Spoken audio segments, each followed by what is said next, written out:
Amen, gloire à Dieu. Alors ce matin, nous avons le plaisir et la joie de présenter le petit Léonard. Un joli enfant, et je profite pour remercier l'Église qui ont prié pour lui. Il est passé par une petite épreuve, il a été hospitalisé.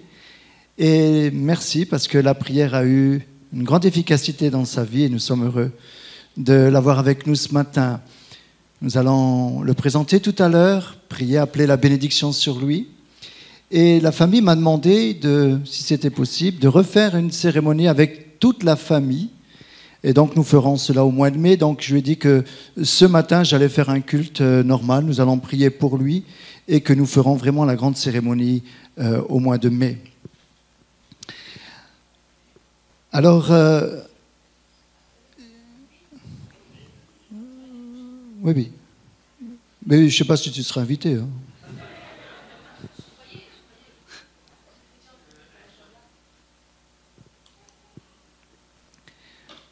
Alors, c'est dans ce contexte que ce message a pris une autre tournure que je voulais lui donner, en pensant à la présentation de cet enfant, en pensant aussi à l'engagement que nous avons pris avec Dieu un jour dans nos vies.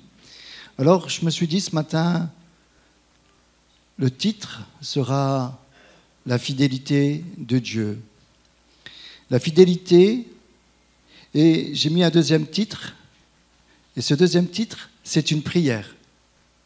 Fais de moi un homme fidèle, fais de moi une femme fidèle, fais de moi un couple fidèle, fais de moi un enfant fidèle. Amen. Je voudrais parler un petit peu de la fidélité de Dieu, mais également de notre fidélité dans nos engagements. Proverbe 20, verset 6 nous dit « Beaucoup de gens proclament leur bonté, mais un homme fidèle qui le trouvera ?» Je ne veux pas parler de politique, mais avant les élections, tout le monde, c'est les meilleurs, et après, c'est plus compliqué. En tout cas, des fois, ce n'est pas évident, hein, je ne veux pas parler de tout ça, mais simplement, la fidélité est importante. Luc 16, 10 nous dit « Celui qui est fidèle dans les moindres choses l'est aussi dans les grandes. Et celui qui est injuste dans les moindres choses l'est aussi dans les grandes. » Et un jour, Léonard devra aussi répandre de la fidélité de Dieu, à la fidélité de Dieu. Il devra aussi un jour se positionner.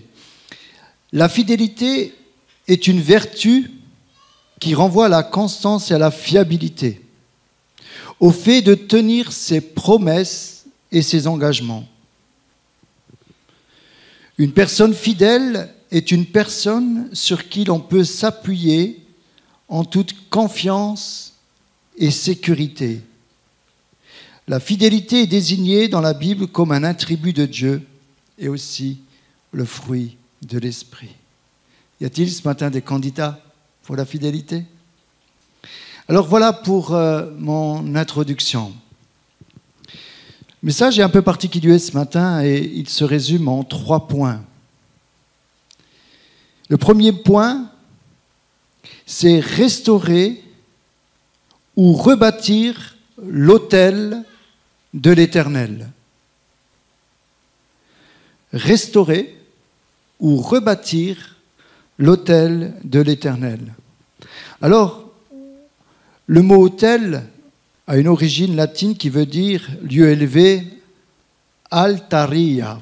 C'est une R haute. Lieu élevé, réservé au sacrifice. Un autel est donc un haut lieu. C'est un endroit où Dieu descend et l'homme monte. Un lieu de rencontre entre l'humain et le divin. Tu peux mettre quelques photos, Dorian? Lorsque nous lisons la parole de Dieu dans l'Ancien Testament, nous retrouvons toujours ces autels sur lesquels on déposait des sacrifices, des offrandes, où Dieu aussi contractait des alliances. Dans l'Ancienne Alliance, l'autel est un point de contact entre le ciel et la terre. C'est là que s'établit la communication entre Dieu et les hommes. Et c'est bien souvent aussi l'endroit où l'alliance est conclue et que l'on apporte des offrandes et des sacrifices. Vous allez voir où je veux en venir. Au travers de cette lecture de 2 Chroniques 33 et au verset 15 à 17. Manassé était un roi, le fils du roi Ézéchias. Ézéchias a eu une belle vie, je dirais. C'était un homme droit. Seulement à la fin de sa vie, il a voulu montrer un peu ses richesses. Et je pense qu'il a un peu dévié en faisant des choses que Dieu ne lui avait pas demandées. Et voilà son fils Manassé, qui devient roi, avec le plus grand règne des rois de Juda, 55 ans. Mais voilà que Manassé va irriter l'Éternel. Il va faire vraiment plein de choses qu'il ne fallait pas. Il a provoqué Dieu. Il a même offert un de ses fils en sacrifice à ses dieux de l'époque. Il était vraiment à l'opposé de ce que Dieu voulait. Il a rempli Jérusalem d'idoles, des hauts lieux où on sacrifiait à d'autres dieux qu'à l'Éternel. Et voilà que dans son aveuglement, un moment, Dieu envoie ce roi assyrien, il va devenir captif. Et en étant prisonnier en Assyrie, le voilà qui va réaliser, qui va comprendre qu'il s'est trompé, qu'il a irrité l'Éternel. Il va demander pardon à Dieu. Il va réellement se repentir. Et nous lisons, il fit disparaître au verset 15. Il fit disparaître de la maison de l'Éternel, il avait même mis dans la maison de l'Éternel des dieux, il avait été loin. Il fit disparaître de la maison de l'Éternel les dieux étrangers et l'idole. Et il renversa tous les autels qu'il avait bâtis sur la montagne de la maison de l'Éternel et à Jérusalem. Et il les jeta hors de la ville. Il rétablit l'autel de l'Éternel et y offrit des sacrifices d'action de grâce et de reconnaissance. Et il ordonna à Juda de servir l'Éternel, le Dieu d'Israël. Le peuple sacrifiait bien encore sur les hauts lieux, mais seulement à l'Éternel, son Dieu. Amen. Alors, dans cette idée de rebâtir l'autel, de détruire les autels mauvais et de rebâtir le bon autel, je poserai simplement des questions pour que cela nous appelle à faire des parallèles avec notre vie. Y a-t-il dans ta vie des autels que tu dois renverser? Y a-t-il dans ta vie des autels que tu dois dresser? Est-ce que ce qu'un jour tu as mis sur l'autel de Dieu, tu peux mettre des photos pendant, ce jour où tu as mis sur l'autel à Dieu des sacrifices, est-ce que ces sacrifices, tu les as laissés ou tu les as repris? Est-ce que tu as veillé sur ce que tu as mis un jour sur l'autel, ou tu as laissé l'ennemi te le voler, ou tout simplement le monde venir reprendre? Alors ce matin, la question principale, c'est: veux-tu construire ou reconstruire un nouvel autel en mettant dessus comme offrande la fidélité? Une offrande sur l'autel. Bien sûr, aujourd'hui, ce n'est plus des autels de pierre. Aujourd'hui, les autels, c'est ton cœur, c'est ta vie. Est-ce que cet autel dans ton cœur, est-ce qu'il a été renversé ou est-ce qu'il est bien debout? Est-ce qu'il est prêt à accueillir le sacrifice? Est-ce que cet autel dans ton cœur aujourd'hui continue à offrir des offrandes, est là pour recevoir les offrandes pour Dieu? Un deuxième passage dans Genèse 15 de 1 à 11. Donc le premier point, c'est restaurer ou rebâtir l'autel de l'Éternel. Et le deuxième point, il n'y en a que 3, rassurez-vous. Le deuxième point, c'est veiller à ce qui est sur l'autel. Genèse 15, de 1 à 11. Abraham, il n'est pas encore devenu Abraham. Abraham n'a pas encore de postérité, il n'a pas encore d'enfant. Il rentre dans la vieillesse et Dieu lui fait cette promesse qu'il aura une postérité céleste et terrestre. Céleste comme les étoiles du ciel et terrestre comme le sable de la terre, de la mer, pardon. Et Dieu le rassure et va contracter avec lui une alliance. Et il va lui dire, tu vas prendre une génisse, tu vas prendre des animaux et je vais faire une alliance avec toi. En réalité, le mot alliance, c'est bérit. Ça veut dire couper. Karat bérit. Je vais conclure une alliance avec toi. En réalité, ça veut dire je vais couper une alliance avec toi. C'est ça la véritable alliance. On va revenir dessus tout à l'heure. Après ces événements, donc Dieu lui a dit qu'il aura une postérité.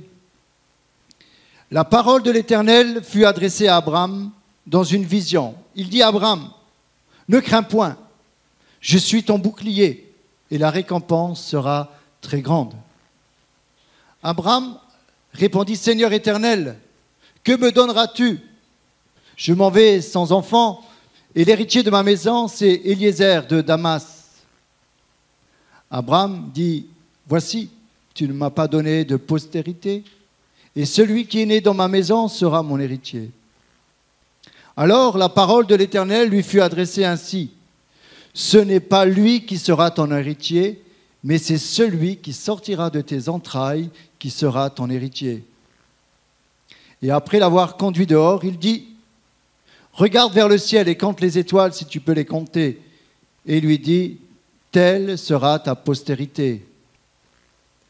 Abraham eut confiance en l'Éternel qui lui imputa justice.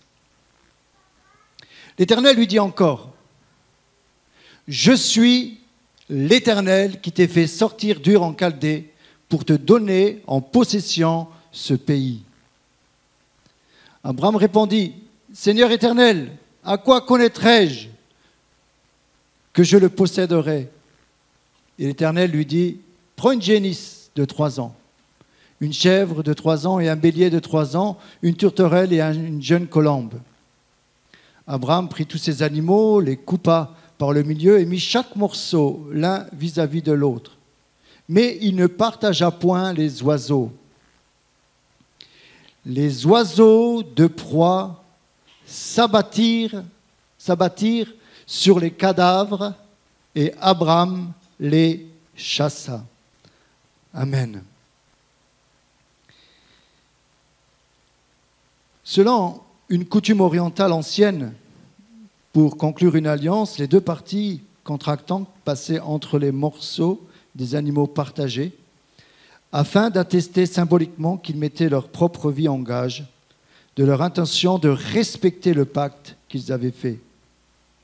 Ce geste soulignait donc le caractère inconditionnel de cette alliance qui dépendait de Dieu, seul pour son accomplissement.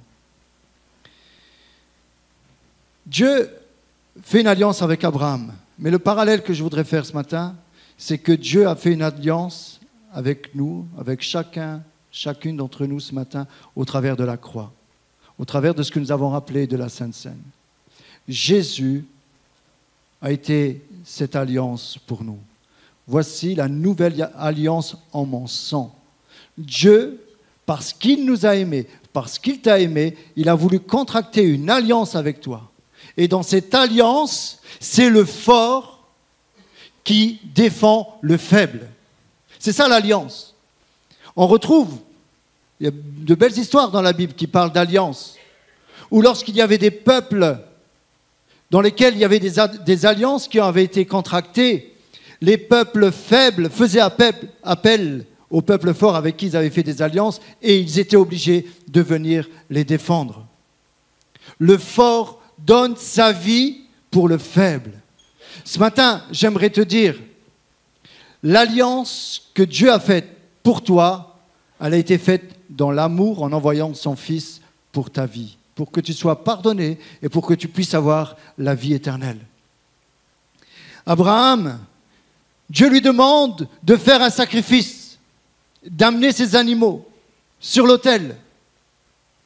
Mais voilà, il y a les oiseaux de proie qui viennent prendre ce qui est sur l'autel. Si ce matin, tu ne veilles pas sur l'autel de ta vie, j'aimerais te dire qu'il y a des oiseaux de proie qui vont venir pour enlever la bénédiction, pour enlever ton offrande. Imaginons les conséquences si Abraham avait laissé faire ces oiseaux de proie, toute l'alliance qui était tombée. Dieu s'engageait avec Abraham, mais Abraham devait veiller sur cet autel. Ce matin, pensez qu'il y a sur mon cœur. Est-ce que tu veilles sur l'autel de ta vie ou est-ce que les oiseaux de proie viennent prendre ce que tu as donné à Dieu un jour? C'est important de considérer l'importance de veiller. Et je ferai ce parallèle avec le Nouveau Testament où il nous est dit « Veillez, car le diable rôde comme un lion rugissant, cherchant qui il va dévorer. » Nous sommes appelés à veiller sur nos vies, sur nos cœurs, sur notre âme, mais également sur notre fidélité. C'est important de comprendre que la fidélité, c'est un fruit qui a besoin de grandir dans nos vies. La fidélité à tout niveau. Dieu aime la fidélité. Dieu veut t'encourager dans la fidélité. Et même, nous dit la Bible, si tu demeures infidèle, lui, il demeure fidèle. Même avec nos faiblesses, des fois on veut faire le bien et on fait le mal. Des fois on n'arrive pas à tenir nos engagements. Des fois on est infidèle, il faut le dire. Mais il y a le pardon, il y a la repentance. Mais Dieu nous montre son amour dans son alliance qui ne nous rejette pas, même si nous sommes infidèles. Et lorsque nous sommes infidèles et que le Saint-Esprit nous le montre, important de demander pardon et de repartir sans nous laisser nous culpabiliser. Veillons sur l'autel du sacrifice. Comme les oiseaux de proie qui survinrent sur les sacrifices qu'Abraham a présentés à Dieu et veulent au travers de cela empêcher la bénédiction de venir dans sa vie. Nous devons garder les yeux fixés sur l'essentiel, sur l'offrande à Dieu, sur le don de nos vies à Dieu. C'est important de veiller et de veiller sur notre vie. Vous savez, c'est toujours insinueux. Donnez un exemple. Vous prenez un grenier dans une maison, un grenier en bois. On met dessus, on reçoit plein de choses, la décoration de Noël, la décoration des mariages, toute la décoration, on met dans le grenier. Bon, c'est un message subliminal pour ceux qui connaissent ma femme. Je suis dans l'ameublement, alors des fois elle me dit, tu peux me faire encore un meuble pour ma déco? Mais là, dans le grenier, on met sur le plancher, et à un moment, le plancher cède et ça tombe. C'est important de veiller à ce que nous mettons toujours. Veillant sur notre vie, veillant sur ce que nous apportons à Dieu. Et maintenant, je voudrais aller un peu plus loin et vous titiller un peu plus. On y va? J'espère que vous m'aimez toujours. Alors, le troisième point, rester fidèle dans nos engagements. Je voudrais faire un petit rappel, une petite piqûre, là, et survoler nos engagements que nous avons pris devant notre Dieu. Vous allez tous en prendre. Et moi le premier. Alors, je commencerai avec le baptême. Engagement devant notre Dieu.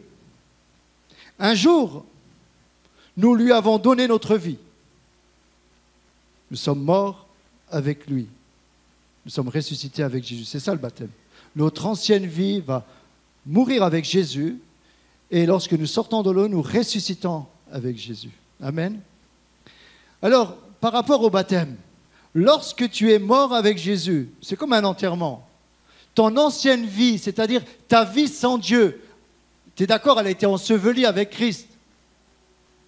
Est-ce que tu n'as pas la tentation des fois d'aller chercher ce cadavre, ton ancienne vie, et de te promener avec sur ton dos? Moi, je ne me promènerai pas avec un cadavre sur le dos, même si c'est le mien. Bon, j'imagine.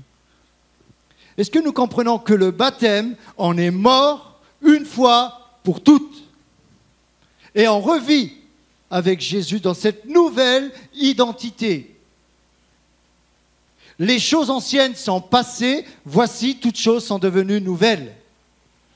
Aujourd'hui, nous voulons dire, ce n'est plus moi qui vis, mais c'est Christ qui vit en moi, parce que je l'ai accueilli dans ma vie, au travers du baptême, au travers de mon engagement.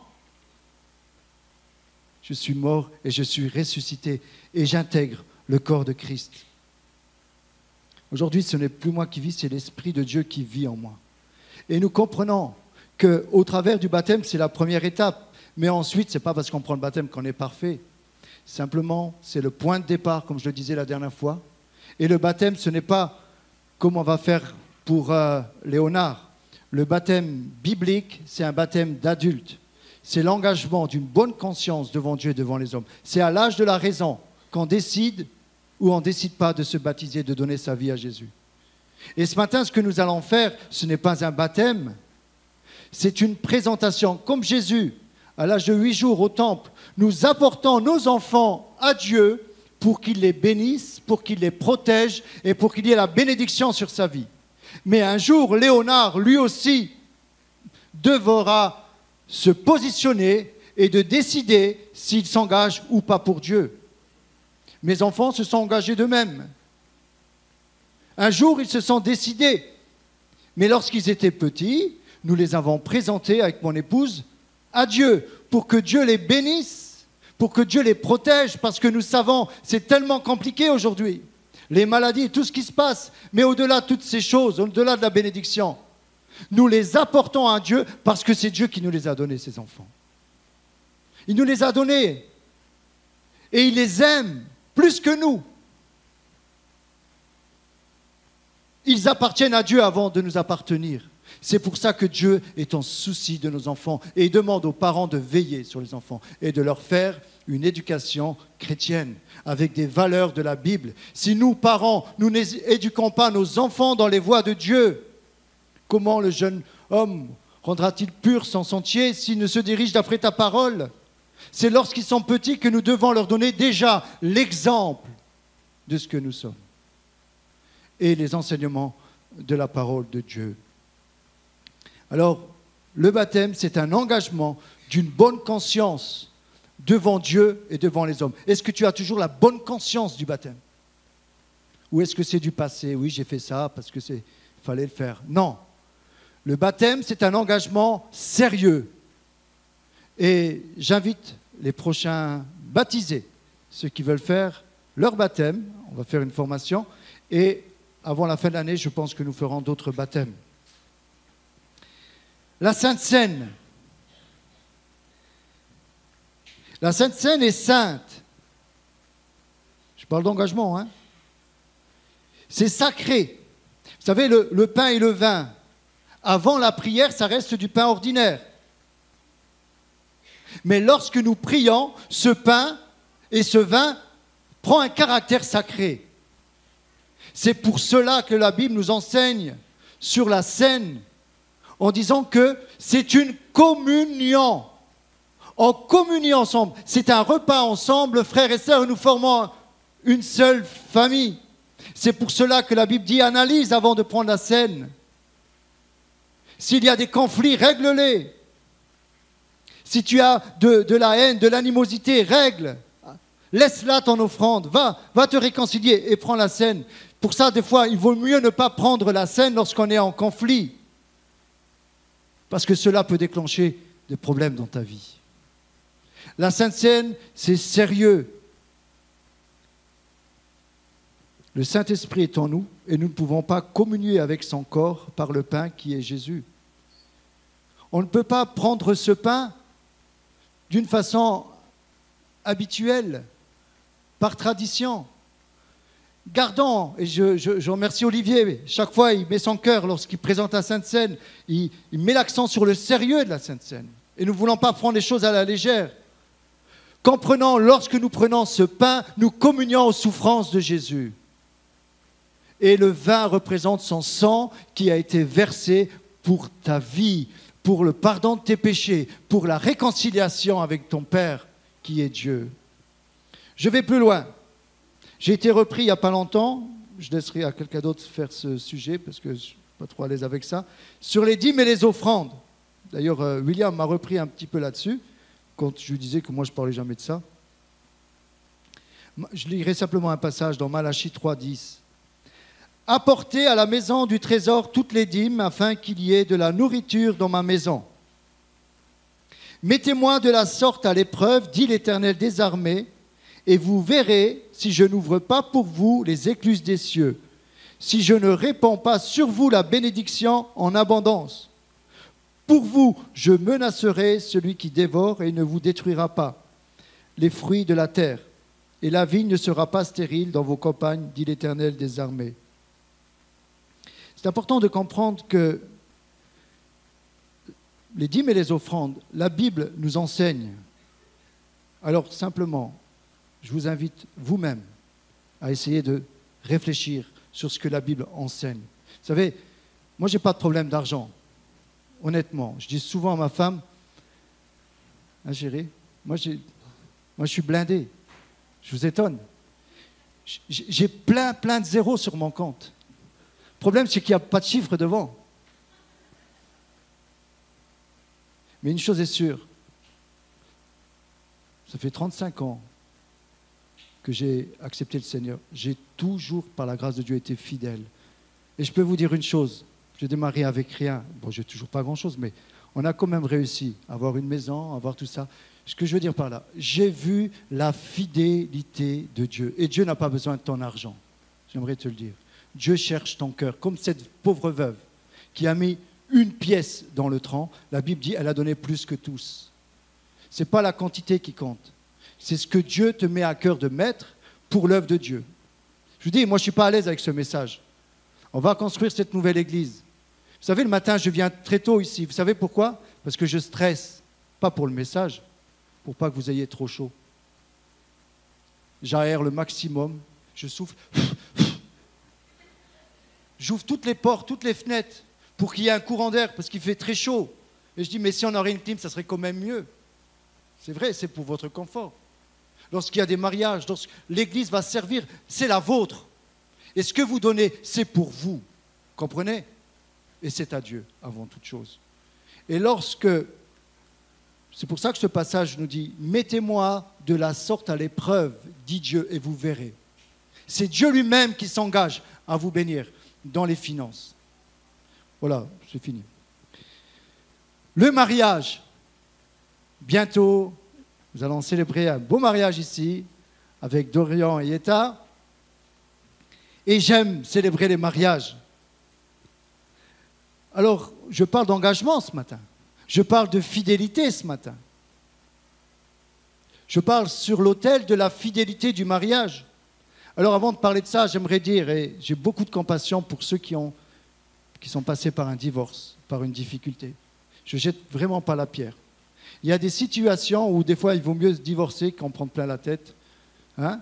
Il y a des passages dans la Bible qui nous parlent. Il y a eu cette lettre de divorce. Mais au commencement, il n'en était pas ainsi. La volonté de Dieu, c'est l'alliance dans le mariage, que quand ça ne va pas, au lieu de se quitter, c'est de manifester notre affection pour l'autre. Là, je suis un couple actuellement où le mari est hospitalisé et je vois la femme, comment elle est auprès de son mari, comment elle se donne. Je dis, vous faites un beau couple. C'est ça le mariage. C'est quand ça ne va pas, on manifeste. Comme je le dis souvent dans les mariages, Dorian, tu peux te préparer à cette formule que j'ai vécue, tout le monde, je pense, la connaît maintenant. On a vécu cela dans l'épreuve. Carmel, tu vois ce que je veux dire? Nous sommes mariés pour le meilleur et pour le pire.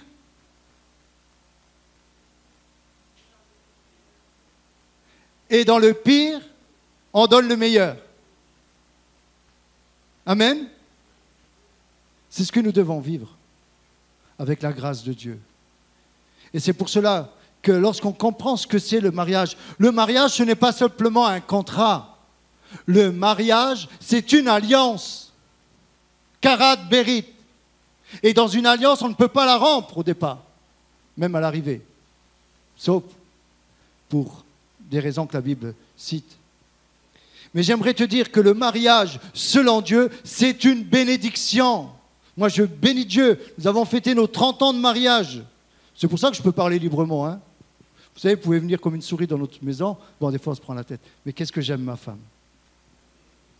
J'ai une femme merveilleuse. On a appris à traverser les épreuves ensemble.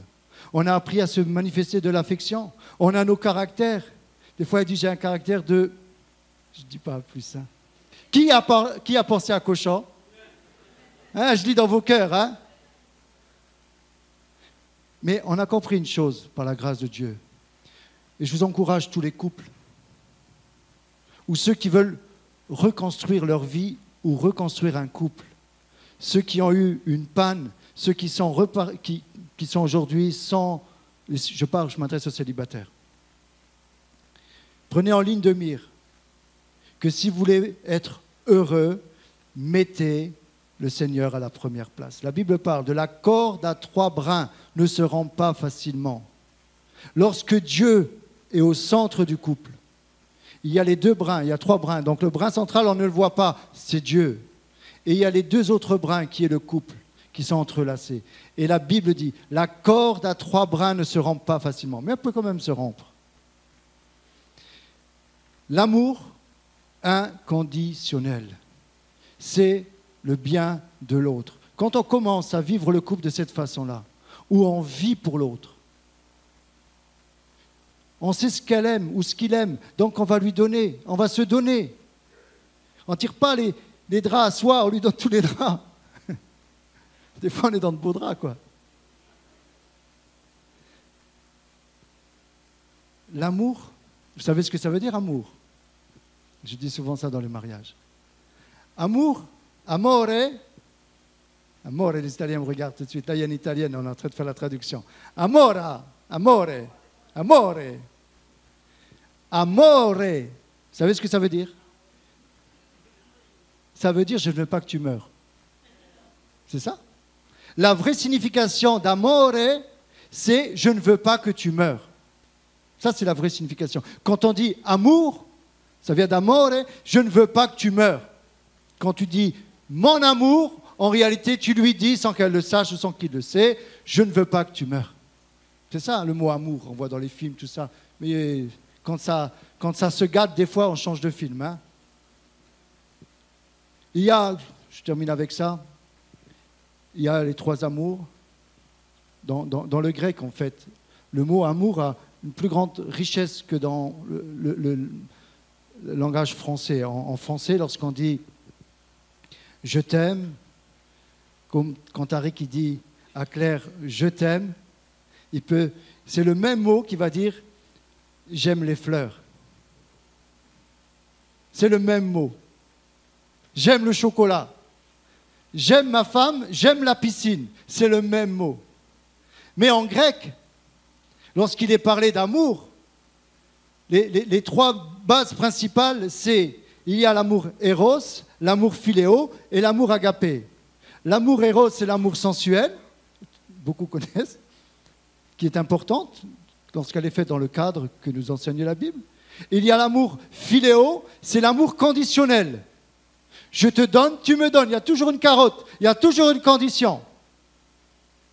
Et l'amour agapé, c'est l'amour sans condition. C'est ce que nous retrouvons dans la Bible. Quand il nous est dit, Dieu a tellement aimé le monde qu'il a donné son Fils unique. C'est l'amour sans condition. On ne compte pas, on donne.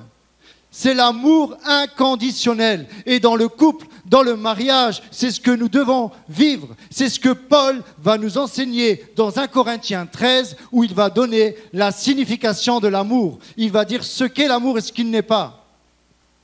Et il va amener cette église de Corinthe, où il y avait pas mal de choses qui n'allaient pas, même s'il y avait beaucoup de dons de l'esprit. Il va leur enseigner ce qu'est réellement l'amour. L'amour supporte tout. Tu supportes ton mari? Tu supportes ta femme?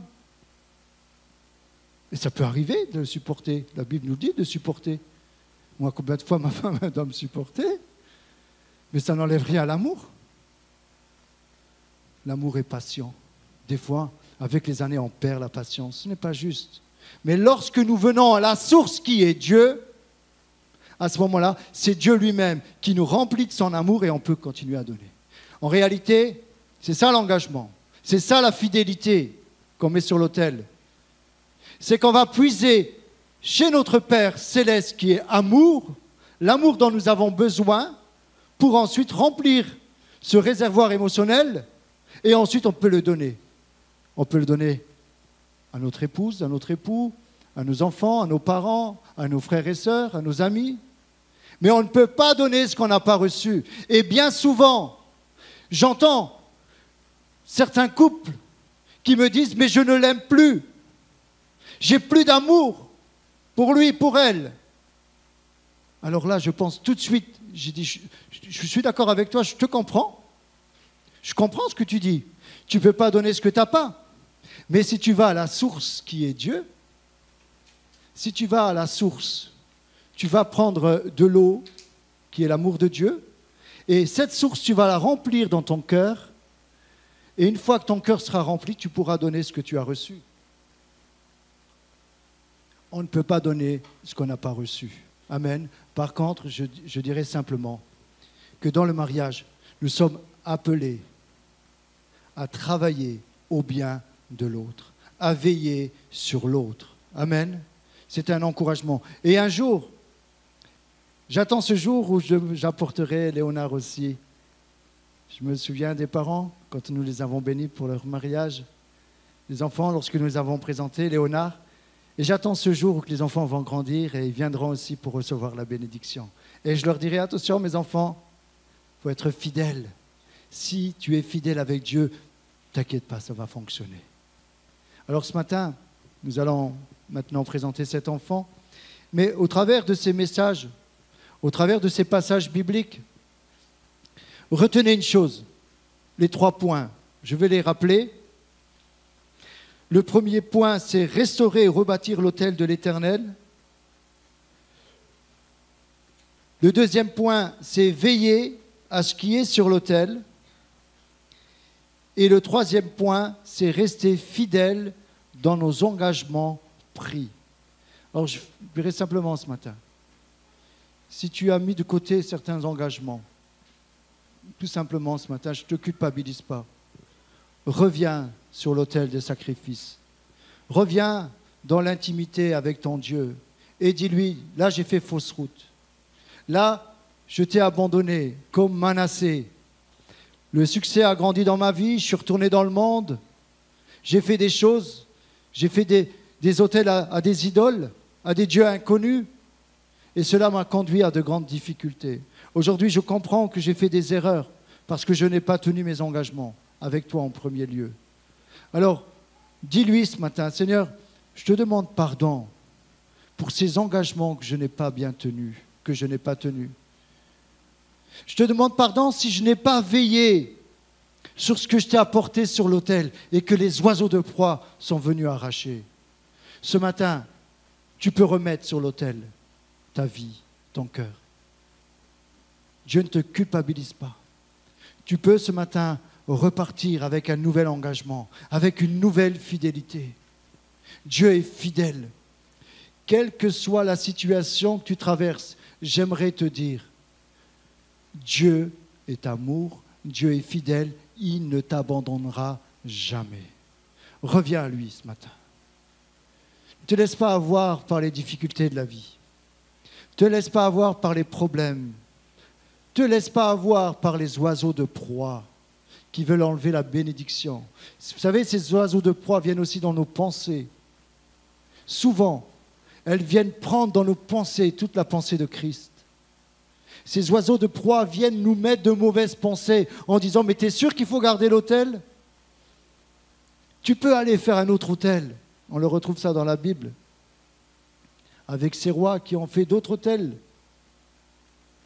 à Samarie pour détourner le peuple du vrai autel.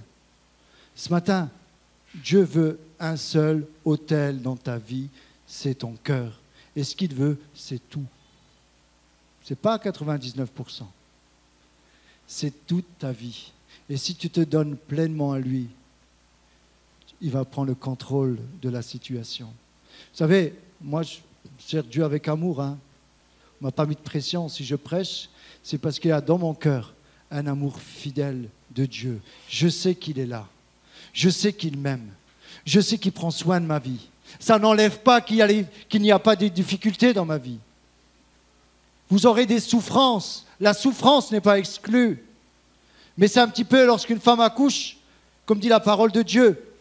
Elle oublie les souffrances, les douleurs de l'enfantement, à cause de la joie de voir le bébé au monde.